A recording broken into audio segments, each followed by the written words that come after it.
Bismillahirrahmanirrahim. Assalamu alaikum, урматтуу жалпы биздин Байке YouTube каналынын көрүүчүлөрү жана катталуучулары. Бүгүнкү число 25-июль 2023 жыл туугандар. Төп ашуу жабык, саат 3:30 болуп калды.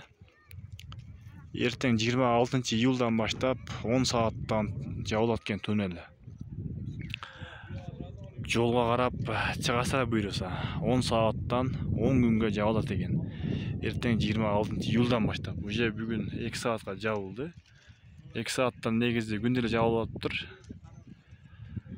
Ремонт туннелдин ичин асфальт кулат беле, ошого байланыштуу. Эртең менен кечке жабылат дейт 10 саатка. Туугандар, лайк, ой пикир жазып коюңдар, достор менен бөлүшүп дегендер. Эгер көлгө чыга тургандар болсо, бишекке жолго чыга турган болсо, ошо карап чыксаңыздар өтө сонун болот.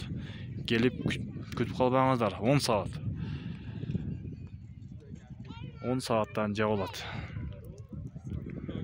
Лайк, ой пикир жазып коюңдар. Тартылдатып туугандар.